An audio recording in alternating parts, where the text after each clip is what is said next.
Speak up. Speak up. Speak up. You've got to shout. Sorry. That's it. Well, Luke, I hope you made the message of speech, because that's the last time you're going to get to speak for that long without being interrupted. Before I start, I'd like to say thank you very much to the ushers for doing the hard job of telling people where to sit, and the bridesmaids for standing there looking pretty. Alright, I've never done this before, although I did once go to a nudist wedding. I came a couple of inches short of being the best man that time. For those of you who don't know me, I've known Lou since stag party. We went to college together. I came to went to bed twice. Anyway, he asked me to be his best man, so here I am. I'm very nervous about it. I've never done it before, so please be nice to me. And laugh at my jokes will also be a nice thing to do, quite polite. Alright? Joking aside, I did try and help as much as I could with preparations and planning. Unfortunately, Kelly didn't really agree with many of my, if any of my ideas. We're going to costume, the wind machine, getting ice cream. So I was sent home to make a speech. But hey, never having done this before. I also did some research on the internet, but it's so easy to get distracted on the internet. I spent an entire day reading about something called tectonic plates, which apparently the world's made up of all these plates that move around and crash into each other and make mountains and volcanoes, earthquakes and stuff. It's fascinating stuff. Also, apparently, 1.4 countries have joined together, but I think that's quite wrong. The other thing that distracts people about the internet is the amount of pop-ups and advertisements that come up promising bigger and better and free trials, or you can make things bigger or better. See all the blokes now looking at one expression is, you know what I mean, all the girls are either looking confused or a little bit optimistic. Anyway, back to the wedding. See how easy it is to get distracted? When I finally managed to get what I wanted on the internet, it said I had to have some embarrassing stories about Luke. I couldn't think of many, but when I do think back to college, the one minute that stands out the most is when Luke was running towards me down the corridor. I don't know, but hey, actually running towards me down the corridor, looking like a Luke sprinter about to win the gold. He was that determined. I think I've stolen his Mars bar or something. Seeing him running so quickly towards me, I thought it was probably necessary to help him slow down and stop. So I casually flipped and locked the door. Direct impact on Luke's face. He was fine. But it's the Tom and Jerry style imprint on the door.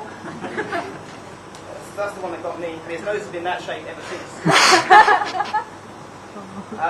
The only other embarrassing story I could think of was the time I found him in a hotel room in Spain.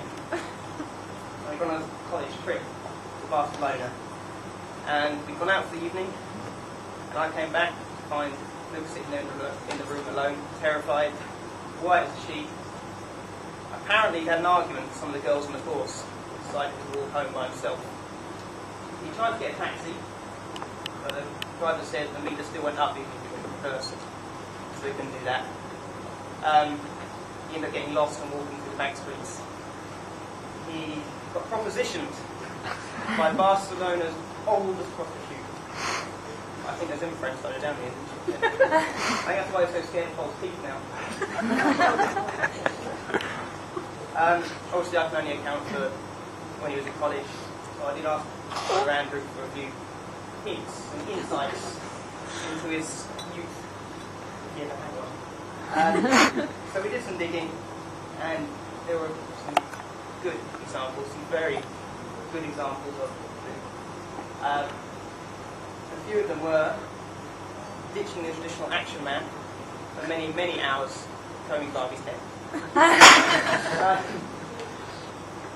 The loving man who looked out the kitchen window to see a big hump 4x2 travelling across the window, going outside and finding it fairly close to Andrew's head. Luke had his hands with an aim to solving ongoing rivalry.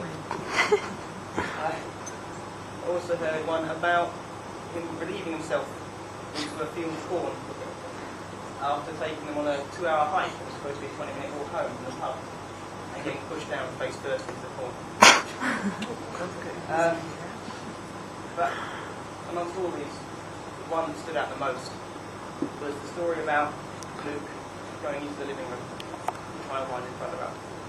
In his hand he had the best microwave lasagna money could buy. Unfortunately, Luke's never been very good at winding people up, and the tables were turned, and the actual reverse happened. Luke ended up getting wound up and launched his lasagna across the room, straight into the bright white wall. There was lasagna in all the crevices in the plaster, everywhere.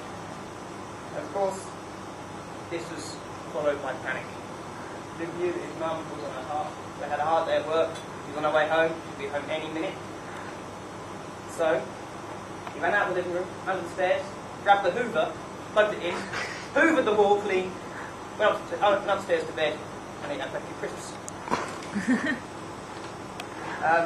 So before the wedding day, Luke told me he was very excited about the day, also a bit nervous, and I thought, it's kind of like some other experiences that we have, kind of put it in context for those of you who have not got married.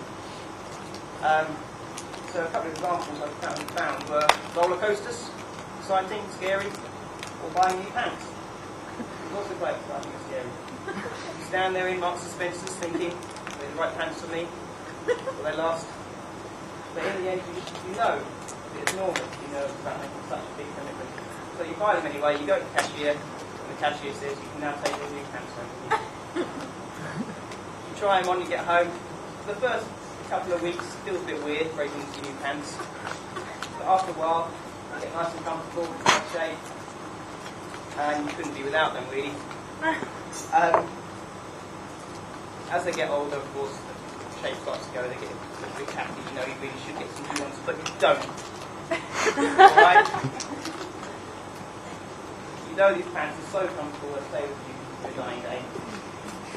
Anyway, I'll try not to use up any more of your valuable drinking time.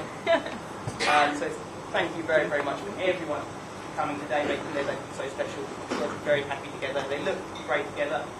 I've never seen either looking so great. Shaved. I know Luke's had lots of strong feelings for Kelly for many years now. He will shut up. I'm sure he's just what Kelly's been looking for. He's a very nice. He's a very generous man. If not with his time, with his money, then with his time. He's always the last person in the pub.